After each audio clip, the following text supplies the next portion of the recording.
E deu ruim aí para o senhor presidente do Banco Central, o Roberto Campos Neto. Olha só, uma estratégia aí conjunta do Lula com o Haddad acabaram ferrando aí com o Campos Neto, que foi bem exposto aí nas últimas semanas. O Campos Neto, ele está submetendo o Brasil à maior taxa de juros do mundo. E muita gente não sabe, mas hoje o país gastou mais de 2,5 bilhões de reais que foram dados aí a banqueiros bilionários, principalmente porque o Brasil está gastando 800 bilhões de reais por ano em taxa de juros. Para quem não sabe o que é taxa de juros, temos a taxa Selic e o Brasil tem uma dívida pública.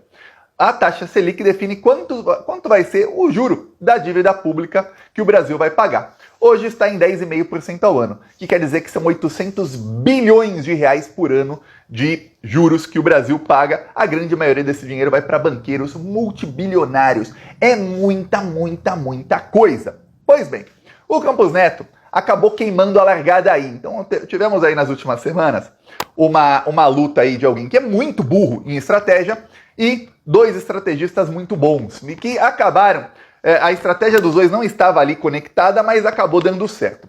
O Campos Neto, ele acabou queimando a largada, porque ele foi a 2 jantares com o Tarcísio de Freitas. Num desses jantares estava a cúpula da Rede Globo, estava o Luciano Huck e estavam banqueiros. No outro jantar, estavam muitos players do mercado financeiro, banqueiros multibilionários, o Tarcísio de Freitas e o Campos Neto.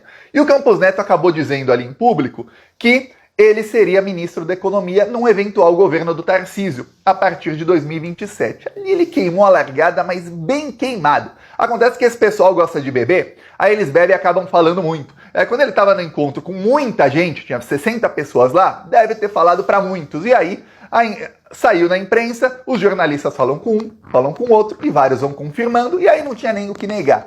E aí ficou aquela, peraí, você está se reunindo com o governador de São Paulo, que era ministro do Bolsonaro, você que foi indicado pelo Bolsonaro e foi votar com camisa da seleção brasileira, e você já está falando que vai ser ministro da Economia desse cara? Que vai concorrer contra o Lula em 2026. Ou seja, qualquer ato seu a partir de agora passa a ser suspeito porque você está agindo politicamente para ferrar o governo Lula e para que tenha mais chance aí o Tarcísio de se eleger e você ganha um cargo. Você está fazendo igualzinho o Sérgio Moro. Sérgio Moro ferrava o PT para ter mais chance de alguém de direita se eleger, e no caso ele queria ser o candidato da direita, não deu para ser ele, foi o Bolsonaro, ele virou ministro do Bolsonaro. E igualzinho, olha só que coisa, Sérgio Moro até prendeu lá, sequestrou o Lula em Curitiba. Pois bem, eis que a tática do Campos Neto começou a ferrar quando ele acabou falando demais. Ok. Pois bem, o Lula passou aí a expor o Campos Neto a partir desses encontros. Boa parte da população não sabe que o Brasil está sendo saqueado por banqueiros. A gente vê um monte de gente aí reclamando aí de uma coisinha ou outra do governo e não sabe que, olha, se está faltando alguma coisa numa escola, no hospital, é porque o governo não tem dinheiro para dobrar, triplicar investimentos nisso. Mais do que isso, as pessoas não sabem que a gente está pagando 800 bilhões por ano de taxa de juros. Mais do que isso, a gente vê o governo aí tentando agradar o mercado financeiro, anunciando, olha, vamos cortar despesas de 2 bilhões aqui, 5 bilhões aqui, entrando em briga com o Congresso por causa de 10 bilhões, sendo que cada meio pontinho na taxa de juros, a gente está falando aí de mais de 40 bilhões de reais. O Lula falou, e falou muito sobre Campos Neto, e aí pesquisas internas, saiu uma matéria no Globo mostrando que pesquisas internas disseram que 60% da população está com o Lula nessa briga, dizendo que realmente isso é um escândalo muito grande. Então o Lula viu, tem apoio popular, vou continuar falando. O mercado financeiro viu que a única maneira de fazer o Lula parar de falar, era subindo artificialmente o dólar. Então eles começaram a fazer o quê? Comprar dólar e vender reais. Quando você vende reais e compra dólar, mercado financeiro, lei da oferta e da procura. Tem muita gente ali procurando, buscando comprar dólar, o dólar aumenta frente ao real. Ok, o dólar foi subindo. Aí o Campos Neto, é isso que eu falo de estratégia. A estratégia do Lula é muito boa, vou expor aqui o Campos Neto para todo mundo ver. E aí o governo Lula passou a ter uma pauta, que era o quê? Derrubar o Campos Neto para que o Brasil possa voltar a ter investimentos. Pois bem, aí o que acontece? O Campos Neto novamente cometeu um erro, mas desastroso. Ele avisou via imprensa, ele avisou que, olha, eu não vou intervir no dólar, vou deixar subir.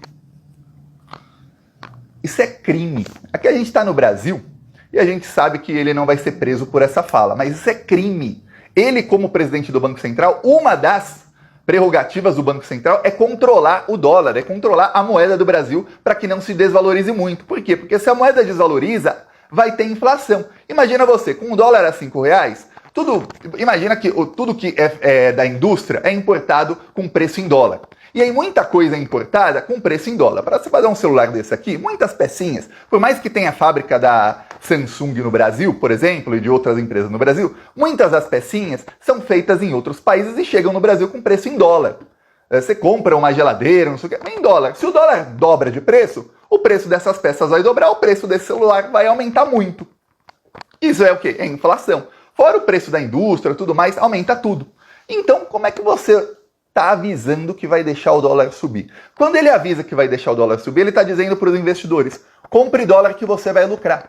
Se você, plantonista, nunca investiu no mercado financeiro, eu vou te ensinar uma coisa. Tem um tipo de investimento que se chama mini dólar, que é você investir no dólar futuro.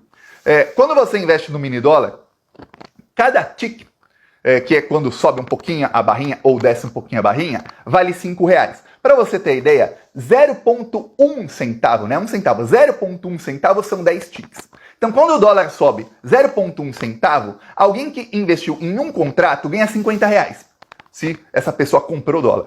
Quando sobe 1 centavo, essa pessoa ganha R$500. Agora você imagina você falar para todos os investidores do país o seguinte, olha, eu vou deixar o dólar subir, eu não vou interferir nisso aí não. Ele está falando, compre em dólar, venda reais e compre dólar. O dólar disparou. O dólar saiu aí de 5,43 e foi a 5,70 assim, em questão de 3, 4 dias. Aí você fala, caramba, crime, né? Pois bem, queimou a largada de novo o Campos Neto. O Lula estava falando, expôs, o Campos Neto acabou se expondo mas pegou mal no mercado financeiro e aconteceu uma coisa, que é esse pessoal investiu muito, comprou muito dólar, tem uma hora que eles têm que vender o dólar que eles compraram mais caro para lucrar essa grana toda. Porque se você só compra e deixa comprado, você não lucra, você lucra quando você vende e pega a grana para você. Pois bem, eis que o Haddad, ministro da Economia, se reuniu com o Lula. E o Haddad falou, Lula, você já... Não sei quais palavras ele usou no jantar, ele se reuniu 2 vezes com o Lula no mesmo dia. Mas não sei quais palavras ele usou, mas mais ou menos ele explicou, Lula, você já expôs o Campos Neto, excelente. Agora tem uma coisa, esse pessoal vai fazer o dólar subir, mas subir muito, muito, muito, muito, e isso vai aumentar a inflação, e o Campos Neto não vai fazer com que a inflação caia. Se você mantiver essas críticas dessa maneira, até dezembro, que é quando o Campos Neto vai sair do Banco Central, o que vai acontecer é que a inflação vai disparar até lá e a sua popularidade vai cair. Aí você vai ter que recuperar uma popularidade em queda maciça, aí, em queda livre, a partir do ano que vem. Não é tão fácil. Vai ser um trabalho muito mais difícil. Então, você tem que garantir aí que você tem compromisso com a meta fiscal. O que é a meta fiscal, Thiago? É o Brasil ter superávit. Superávit é quando o país arrecada mais do que gasta. E nesses gastos estão incluídos aí 800 bilhões para banqueiros, lembre-se disso.